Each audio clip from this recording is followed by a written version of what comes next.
ಓಂ ಶಂಕರಂ ಶಂಕರಾಚಾರ್ಯಂ ಕೇಶವಂ ಬಾದರಾಯಣಂ ಸೂತ್ರಭಾಷ್ಯಕೃತೌ ವಂದೇ ಭಗವಂತೌ ಪುನಃ ಪುನಃ ಭಗವಂತೌ ಪುನಃ ಪುನಃ.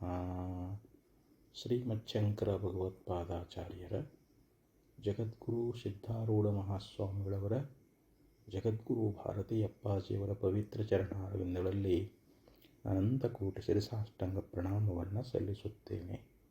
ಶ್ರವಣಾಪೇಕ್ಷ ತಮ್ಮೆಲ್ಲರಿಗೂ ಅನೇಕ ಶರಣಾರ್ಥಿಗಳು. ವಿವೇಕ ಚೂಡಾಮಣಿ 560ನೇ ಶ್ಲೋಕ.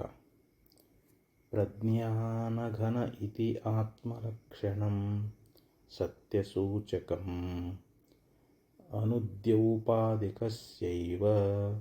ಕಥಯಂತಿ ವಿನಾಶನಂ.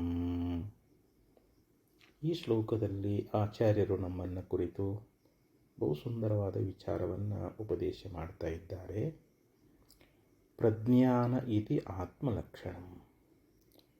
ಇಲ್ಲಿ ಪ್ರತ್ಯೇಗಾತ್ಮ ಸ್ವರೂಪ ಅನ್ನುವಂಥದ್ದು ಇದು ಕೇವಲ ಪ್ರಜ್ಞಾನ ಘನವಾಗಿದೆ ಅಂತ ಇಲ್ಲಿ ನಮಗೆ ಹೇಳ್ತಾ ಇದ್ದಾರೆ. ಅಂದರೆ ಇಲ್ಲಿ ಆತ್ಮ ಜಡ ಸ್ವರೂಪನಲ್ಲ, ಅವನು ಚೈತನ್ಯ ಸ್ವರೂಪನಾಗಿದ್ದಾನೆ, ಜ್ಞಾನ ಸ್ವರೂಪನಾಗಿದ್ದಾನೆ, ಯಾವಾಗಲೂ ಅರಿಯುವವನೇ ಆಗಿದ್ದಾನೆ. ಆದ್ದರಿಂದ ಅರಿವು ನೀನೆಂದು ಸದ್ಗುರು ಪೇಳೆ ತಿಳಿವನೇ ಜಾಣರ ದೇವ ಅಂತ ನಿಜಗುಣ ಶ್ರೀಗಳವರು ಉಪದೇಶ ಮಾಡಿಕೊಂಡು ಬಂದರು. ನಾನು ಅರಿವಿನ ಸ್ವರೂಪವೇ ಇದ್ದೇನೆ ಅಂತ ಯಾವನು ತಿಳಿದುಕೊಳ್ತಾ ಇದ್ದಾನೋ ಅವನು ಅತ್ಯಂತ ಜಾಣರ ದೇವ, ಜಾಣರಲ್ಲಿ ಜಾಣನು ಅಂತ ಹೇಳಿಸ್ಕೊಳ್ತಾ ಇದ್ದಾನೆ.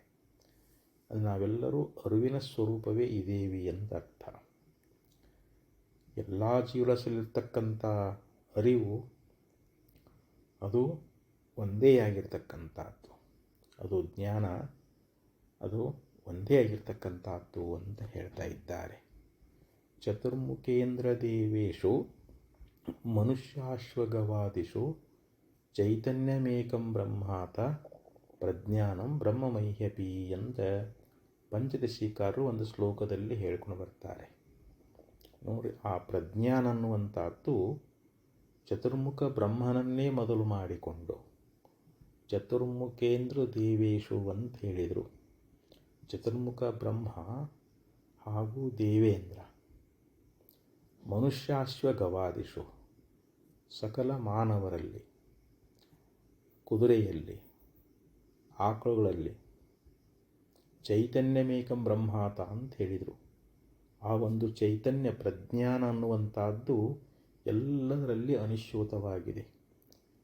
ಕ್ರಿಮಿ, ಕೀಟ, ಪಶು, ಪತಂಗ ಇತ್ಯಾದಿ ಎಷ್ಟು ಜೀವರಾಶಿಗಳದವಲ್ಲ, ಚತುರ್ಮುಖ ಬ್ರಹ್ಮನನ್ನೇ ಮೊದಲು ಮಾಡಿಕೊಂಡು ಒಂದು ಇರುವೆ ಪರ್ಯಂತರವಾಗಿ ಎಲ್ಲ ಜೀವರಾಶಿಯಲ್ಲಿರ್ತಕ್ಕಂಥ ಅದು ಶುದ್ಧ ಚೈತನ್ಯ, ಅದು ಒಂದೇ ಆಗಿರ್ತಕ್ಕಂಥದ್ದು, ಅದುವೇ ನಾವು ಪ್ರಜ್ಞಾನ ಅಂತ ಕರೀತಾ ಇದ್ದೀವಿ.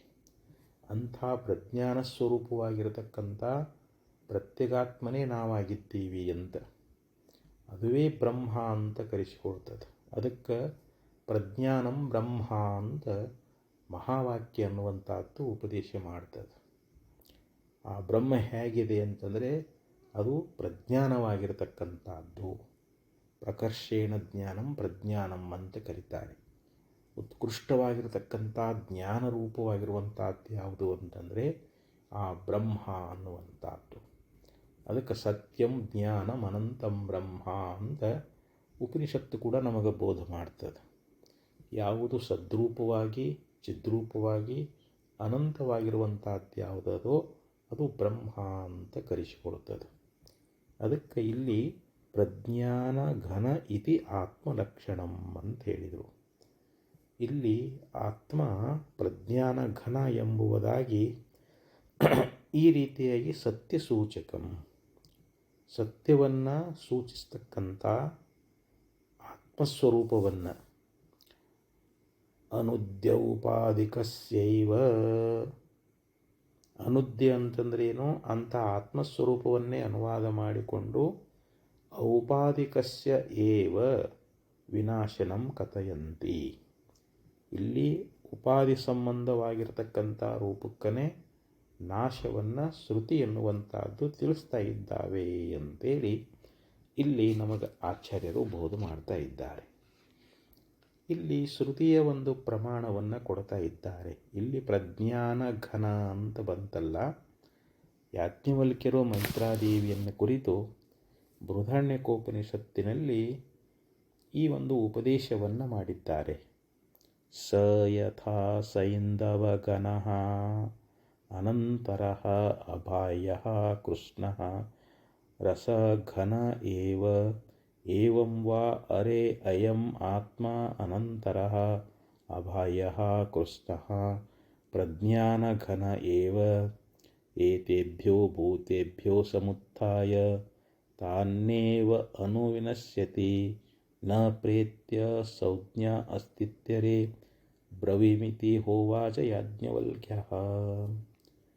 ಇಲ್ಲಿ ಯಾಜ್ಞವಲ್ಕ್ಯರು ತಮ್ಮ ಮಡದಿಯಾಗಿರ್ತಕ್ಕಂಥ ಮೈತ್ರಾದೇವಿಯನ್ನು ಕುರಿತು ಇಲ್ಲೇನು ಉಪದೇಶ ಮಾಡಿದರು ಅಂತಂದರೆ, ಸ ಯಥಾ ಸೈಂಧವ ಘನಃ, ಹೇಗೆ ಉಪ್ಪಿನ ಹರಳನ್ನುವಂಥದ್ದು. ಉಪ್ಪಿನ ಹರಳು ನಾವೆಲ್ಲ ನೋಡಿದ್ದೀವಿ. ಅದು ಒಳಗಿಲ್ಲದೆ ಹೊರಗಿಲ್ಲದೆ ಎಲ್ಲವೂ ಅದು ರಸದ ಗಟ್ಟಿಯೇ ಹೇಗೆ ಆಗಿರ್ತದೋ, ಉಪ್ಪಿನ ರಸ ಅನ್ನುವಂಥದ್ದು ಅಲ್ಲಿ ಒಳಗ ಹೊರಗು ಅನ್ನುವಂಥದ್ದು ಅಲ್ಲೇನಾದರೂ ಭೇದ ಅದೇನು ಅಂತಂದರೆ ಇಲ್ಲ. ಅದೆಲ್ಲವೂ ಹೇಗಿದೆ ಅಂತಂದರೆ ಎಲ್ಲೆಲ್ಲಿಯೂ ಅದು ಉಪ್ಪಿನ ರಸವೇ ಆಗೈತಿ ಅಂತ.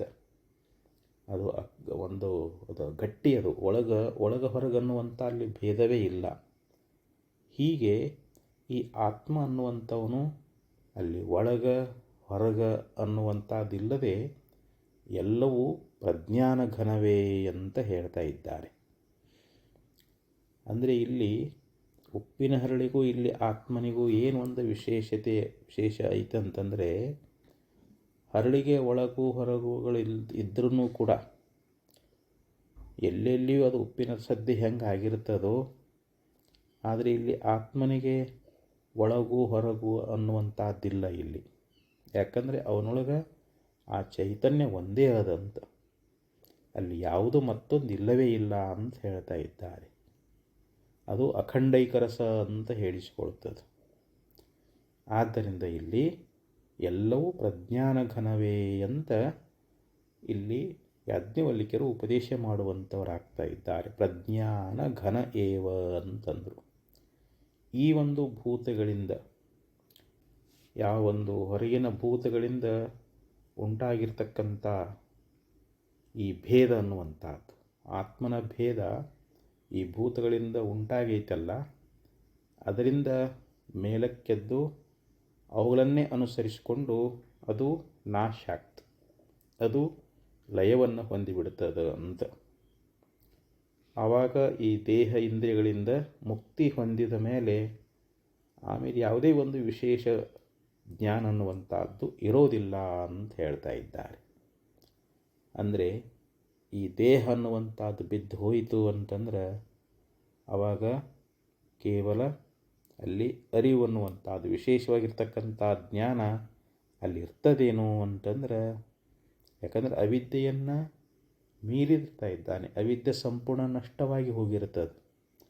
ಎಲ್ಲವನ್ನ ಮೀರಿದ ಬಳಿಕ ಅಲ್ಲಿ ಅರಿವು ಅನ್ನುವಂಥದ್ದು ವಿಶೇಷವಾಗಿರ್ತಕ್ಕಂಥ ಜ್ಞಾನ, ಇದು ಇಂಥದ್ದು ಅನ್ನುವಂಥ ಅರಿವು ಅನ್ನುವಂಥದ್ದು ಅಲ್ಲಿ ಇರೋದಿಲ್ಲ ಅಂಥೇಳಿ ಹೀಗೆ ನಾನು ಹೇಳ್ತಾ ಇದ್ದೀನಿ ಅಂಥೇಳಿ ಯಾಜ್ಞವಲ್ಕ್ಯರು ಮೈತ್ರಾದೇವಿಯನ್ನು ಕುರಿತು ಉಪದೇಶವನ್ನು ಮಾಡಿಕೊಂಡು ಬಂದಿದ್ದಾರೆ.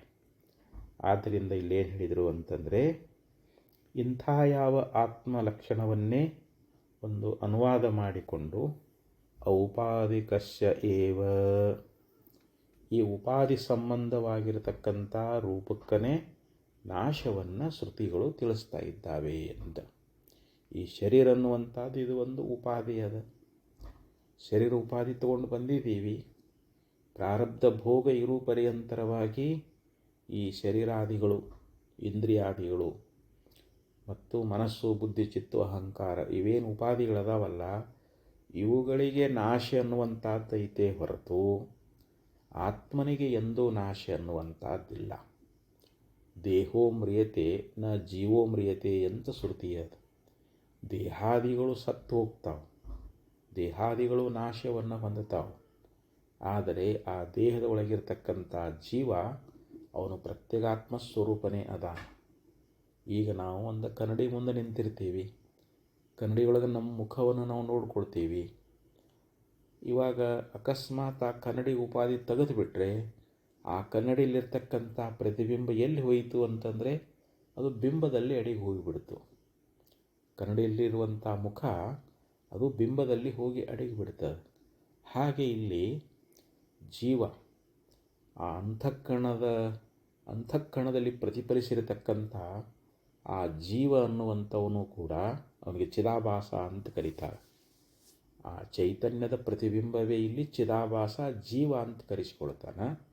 ಯಾವಾಗ ಅಂತಃಕರಣ ನಾಶ ಆಗಿ ಹೋಯಿತು ಅಂತಂದರೆ ಅಲ್ಲಿ ಆ ಪ್ರತಿಬಿಂಬ ಎಲ್ಲಿ ಹೋಯ್ತು, ಜೀವ ಎಲ್ಲಿ ಹೋದ ಅಂದ್ರೆ ಬ್ರಹ್ಮರೂಪವೇ ಆಗಿಬಿಟ್ಟ ಅಂತ. ಬ್ರಹ್ಮವಿತ್ ಆಪ್ನೋತಿ ಪರಂ, ಬ್ರಹ್ಮವನ್ನು ಅರಿತವನು ಪರಮಾತ್ಮನನ್ನೇ ಹೊಂತಾ ಇದ್ದಾನೆ.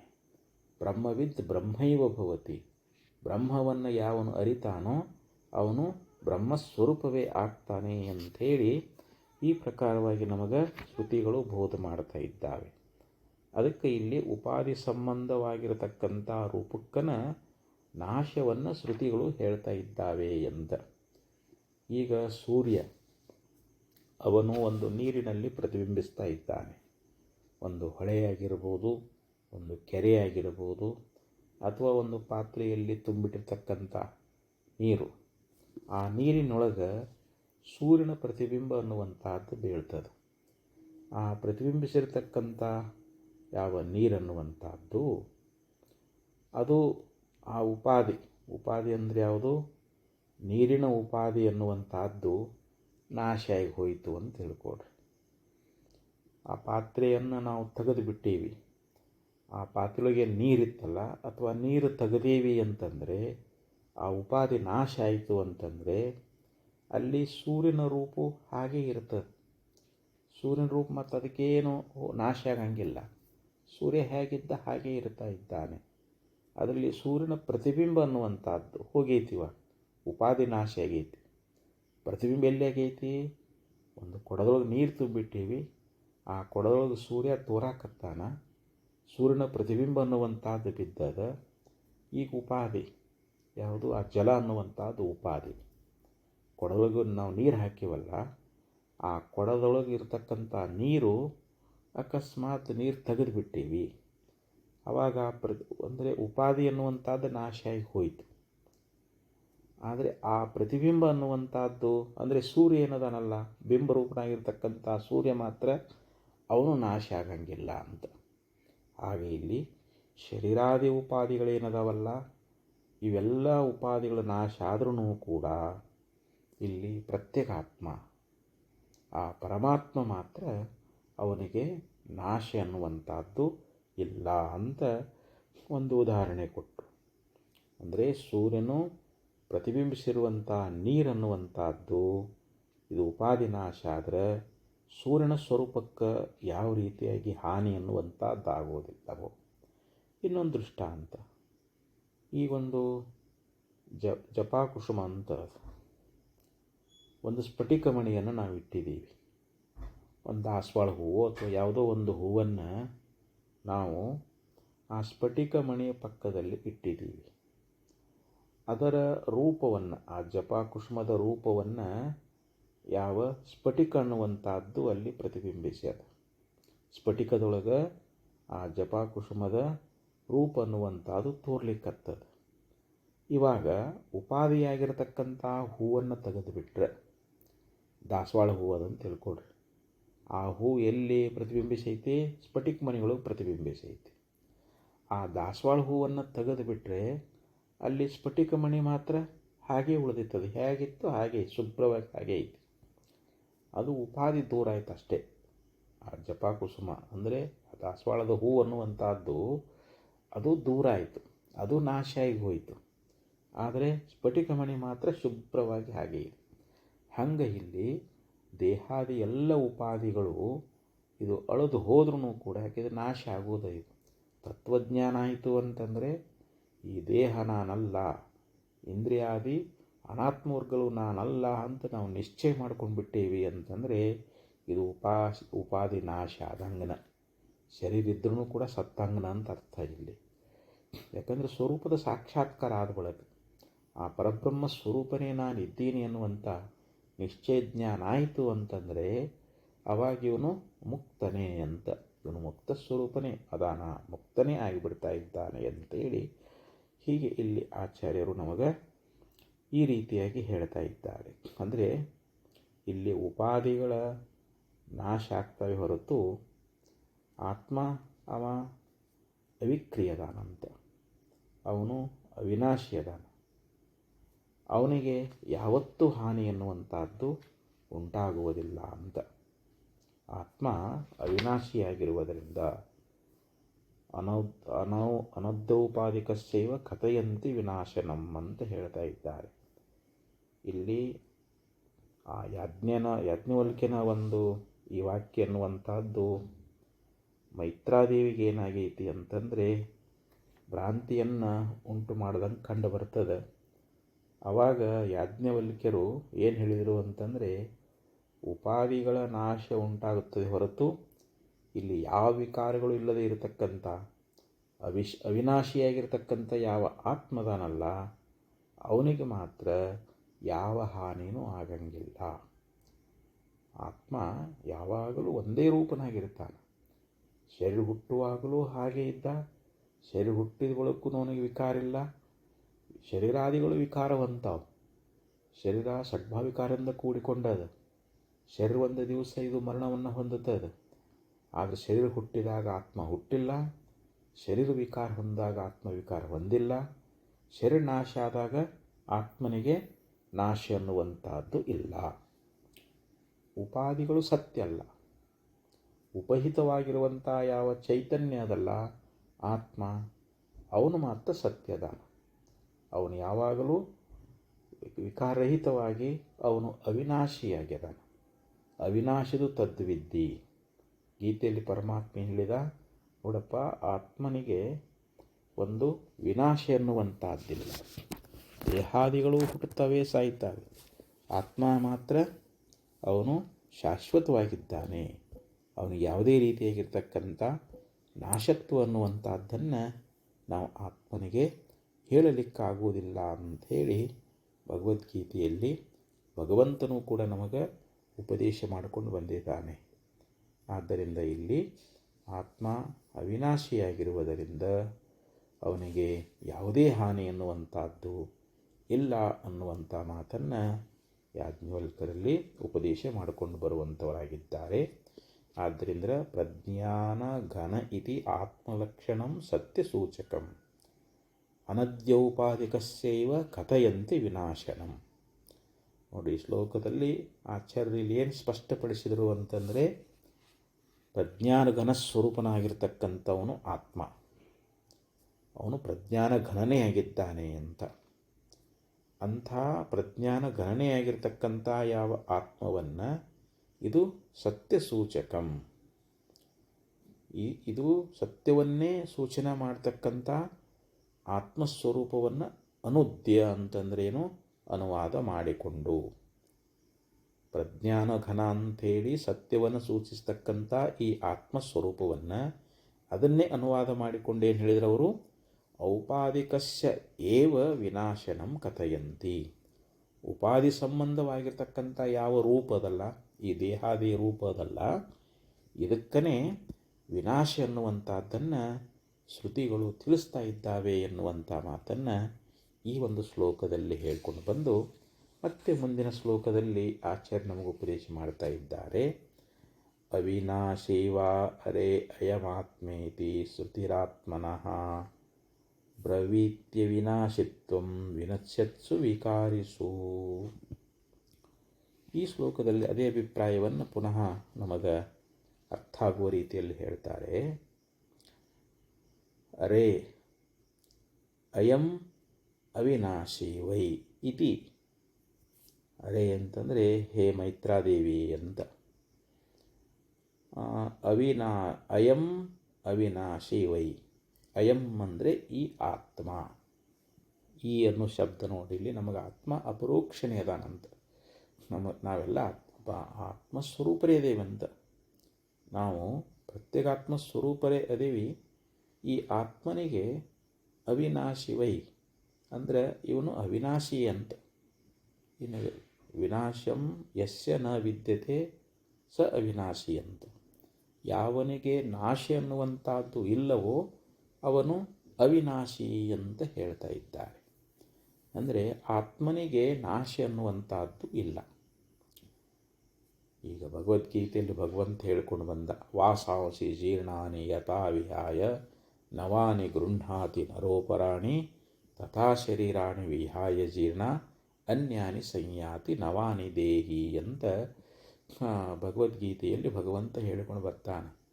ಹೇಗೆ ನಾವು ಬಟ್ಟೆಗಳನ್ನು ಧಾರಣ ಮಾಡ್ತೀವಿ, ಬಟ್ಟೆ ಎಷ್ಟು ದಿವಸ ತೊಡ್ತೀವಿ ಅಂತಂದರೆ ಆ ಬಟ್ಟೆ ಎಲ್ಲ ಹಳೆಯದಾಗಿ ಹರಿಲಿಕ್ಕೆ ಪ್ರಾರಂಭ ಆಯಿತು, ಜೀರ್ಣ ಆಯಿತು ಅಂತಂದರೆ ಆ ಬಟ್ಟೆಯನ್ನು ತೆಗೆದು ಹಾಕ್ತೀವಿ, ಮತ್ತು ಹೊಸ ಬಟ್ಟೆಗಳನ್ನು ನಾವು ಧರಿಸ್ತಾ ಇದ್ದೀವಿ.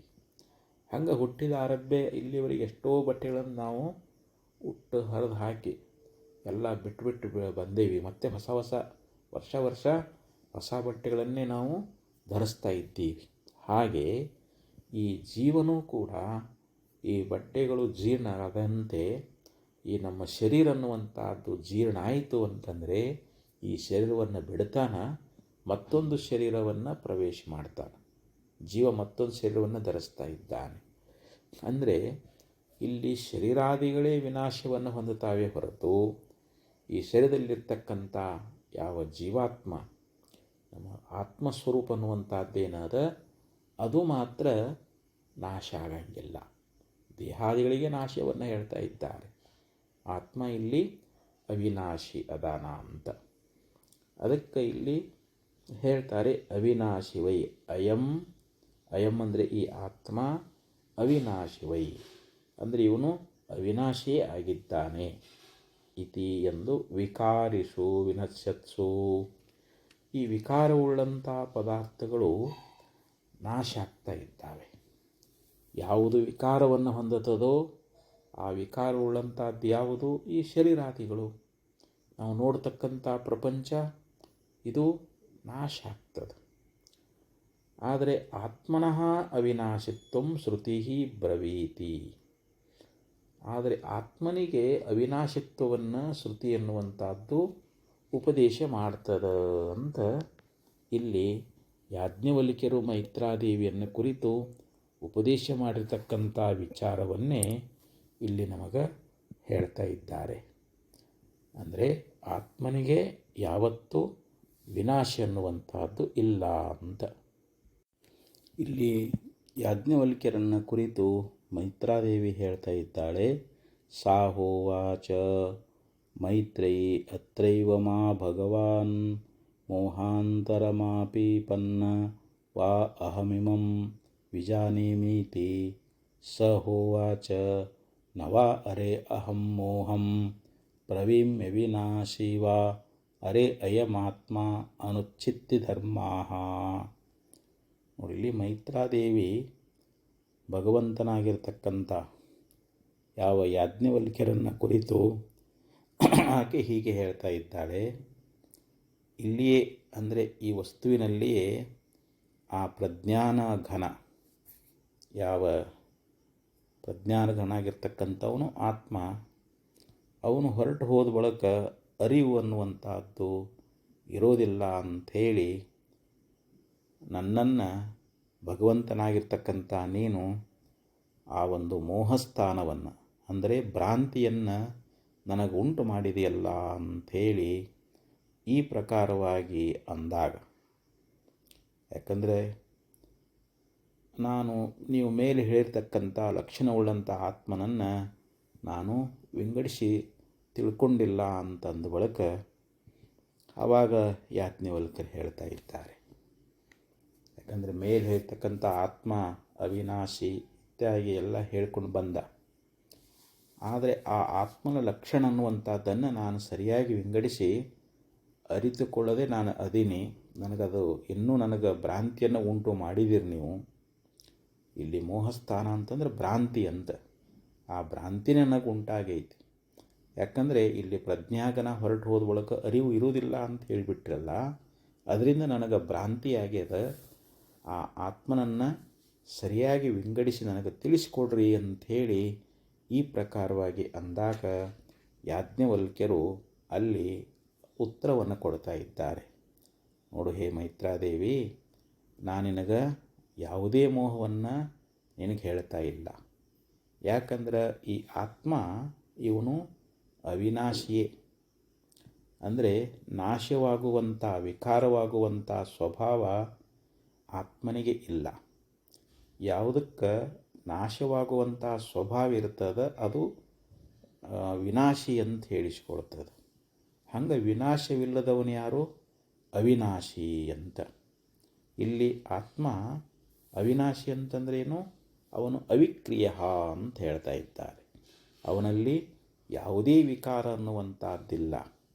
ಆದ್ದರಿಂದ ಹೇ ಮೈತ್ರಾದೇವಿಯೇ, ಈ ಆತ್ಮನು ಹೇಗಿದ್ದಾನೆ? ಅನುಚ್ಛಿದ್ರ ಧರ್ಮ ಅಂತ. ಉಚ್ಚಿತ್ತಿ ಅಂತಂದ್ರೇನು? ಕೊನೆ ಅಂತ, ಅಂದರೆ ನಾಶ ಅಂತ. ಉಚ್ಚಿತ್ತಿ ಅಂದರೆ ಕೊನೆ ಅಥವಾ ನಾಶ ಅಂತ ಕರೀತಾರೆ. ಈ ಉಚ್ಚಿತ್ತಿ ಎನ್ನುವಂಥ ಧರ್ಮ ಉಳ್ಳವನು ಉಚ್ಚಿತಿ ಧರ್ಮ ಉಳ್ಳವನು ಅಂತ ಹೇಳಿಸ್ಕೊಳ್ತಾ ಇದ್ದಾನೆ. ಆ ಉಚ್ಚಿತಿ ಧರ್ಮನಲ್ಲದವನು ಅನುಚ್ಚಿತಿ ಧರ್ಮ ಅಂತ ಹೇಳಿಸ್ಕೊಳ್ತಾ ಇದ್ದಾನೆ. ಅಂದರೆ ವಿಕಾರರೂಪವಾಗಿರತಕ್ಕಂಥ ನಾಶ ಇವನಿಗೆ ಇಲ್ಲವೇ ಇಲ್ಲ. ಆದ್ದರಿಂದ ಇವನು ವಿನಾಶವನ್ನು ಹೊಂದುವಂಥವನಲ್ಲ ಅನ್ನುವಂಥ ಮಾತನ್ನು ಯಾಜ್ಞವಲ್ಕ್ಯರು ಆ ಒಂದು ಮಂತ್ರದಲ್ಲಿ ಹೇಳಿಕೊಂಡು ಬಂದರು. ಮೈತ್ರಾದೇವಿಯನ್ನು ಕುರಿತು ಅವರು ಹೇಳ್ತಾ ಇದ್ದಾರೆ, ನವಾ ಅರೆ ಅಹಂ ಮೋಹಂ ಬ್ರವೀಮಿ ಅವಿನಾಶಿವ ಅಯಂ ಆತ್ಮ ಅನುಚ್ಚಿತಿ ಧರ್ಮ ಅನ್ನುವಂಥ ಮಾತಿನಿಂದ ಈ ರೀತಿಯಾಗಿ ಯಾಜ್ಞವಲ್ಕ್ಯರು ಮೈತ್ರಾದೇವಿಗೆ ಸಮಾಧಾನವನ್ನು ಮಾಡ್ಕೊಂಡು ಬಂದಿದ್ದಾರೆ. ಅದೇ ವಿಚಾರವನ್ನು ಇಲ್ಲಿ ಹೇಳ್ತಾ ಇದ್ದಾರೆ. ಅವಿನಾಶಿವ ಅರೆ ಅಯಂ ಆತ್ಮ ಇತಿ ಶ್ರುತಿರಾತ್ಮನಃ. ನೋಡಿ, ಬೃಹದಾರಣ್ಯಕೋಪನಿಷತ್ತಿನ ಆ ಮಂತ್ರವನ್ನೇ ತೆಗೆದುಕೊಂಡು ಇಲ್ಲಿ ಆಚಾರ್ಯರು ನಮ್ಮೆಲ್ಲರನ್ನ ಕುರಿತು ಉಪದೇಶ ಮಾಡ್ತಾ ಇದ್ದಾರೆ.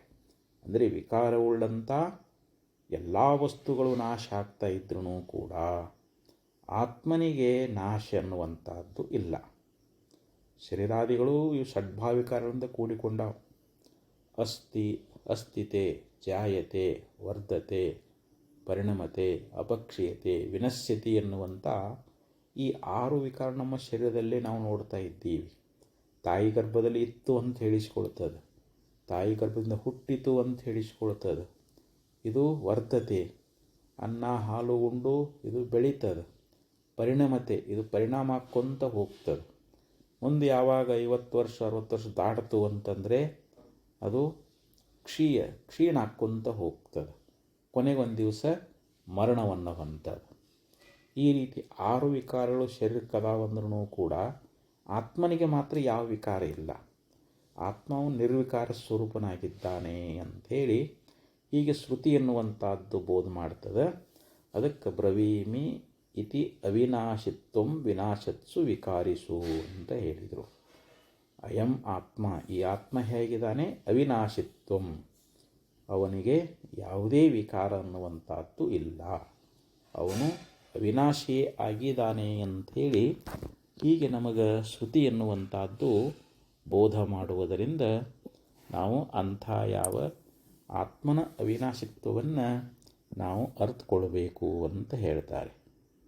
ಭಗವದ್ಗೀತೆಯಲ್ಲಿ ಭಗವಂತ ಹೇಳ್ತಾ ಇದ್ದಾನೆ, ಅಂತವಂತ ಇಮೇ ದೇಹ ನಿತ್ಯಶೋಕ್ತ ಶರೀರಿಣಃ ಅನಾಶಿನೋ ಅಪ್ರಮೇಯಸ್ಯ ತಸ್ಮಾದಿದ್ಯಸ್ವ ಭಾರತ.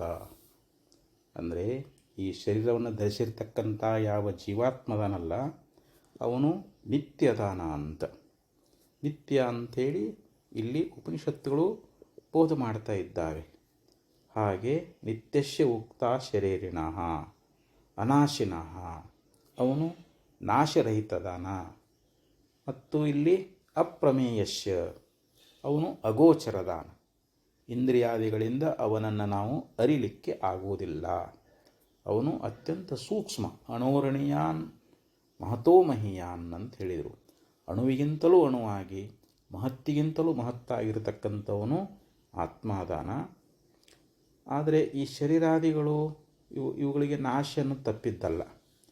ಶರೀರಾದಿಗಳು ನಾಶವನ್ನು ಅಂಥವಂತ ಇಮೇ ದೇಹ, ಎಲ್ಲ ದೇಹಗಳೇನದಾವು ಅದಾವಲ್ಲ, ಇವು ಕೌರವಾದಿಗಳಲ್ಲಿ ಕೌರವರ ಏನು ಶರೀರಗಳದಾವಲ್ಲ ಅವೆಲ್ಲ ಇವು ನಾಶ ಆಗ್ತಾ ಇದ್ದಾವೆ. ಆದ್ದರಿಂದ ಹೇ ಅರ್ಜುನ, ನೀನು ಯುದ್ಧವನ್ನು ಮಾಡು. ತಸ್ಮಾದಿತ್ಯಸ್ವ ಭಾರತ. ಶರೀರ ಅಂಥವಂತಂದ್ರೇನು, ಈ ಹುಟ್ಟು ಸಾವುಗಳಿಂದ ಕೂಡ್ಕೊಂಡವು ಈ ಶರೀರಾದಿಗಳು. ಆದರೆ ಇವರ ಆತ್ಮ ಅನ್ನುವಂಥದ್ದು ಏನದಲ್ಲ, ಅದು ನಿತ್ಯವಾಗಿರತಕ್ಕಂಥದ್ದು. ಅನಾಶಿನಃ ಅಂದ್ರೇನು, ನಾಶರಹಿತವಾಗಿರುವಂಥದ್ದು, ಅದು ಅಗೋಚರವಾಗಿರ್ತಕ್ಕಂಥದ್ದು. ಅದನ್ನು ಮಾತ್ರ ಕೊಲ್ಲಿಕ್ಕಾಗೋದಿಲ್ಲ. ಈ ಆತ್ಮನ ನಾಶಪಡಿಸಲಿಕ್ಕೆ ಯಾರೂ ಸಮರ್ಥರಲ್ಲ ಅಂತ. ವಿನಾಶಮವ್ಯಯಸ್ಯಾಸ್ಯ ನ ಕಶ್ಚಿತ್ ಕರ್ತುಮರ್ಹತಿ ಅಂತ ಪೂರ್ವ ಶ್ಲೋಕದಲ್ಲಿ ಹೇಳ್ಕೊಂಡು ಬಂದಾನ. ಅವಿನಾಶಿದು ತದ್ವಿದ್ಯೆ ಏನ ಸರ್ವಮಿದಂ ತತಂ ವಿನಾಶಮವ್ಯಸ್ಯಾಸ್ಯ ನ ಕಶ್ಚಿತ್ ಕರ್ತುಮರ್ಹತಿ ಅಂತ ಪೂರ್ವದಲ್ಲಿ ಹೇಳ್ಕೊಂಡು ಬಂದಾನ. ಅಂದರೆ ಈ ಸಮಸ್ತ ವಿಶ್ವವನ್ನು ತುಂಬಿಕೊಂಡಿರ್ತಕ್ಕಂಥ ಆತ್ಮ ಇವನಿಗೆಂದೂ ನಾಶವಾಗುವಂಥವನಲ್ಲ.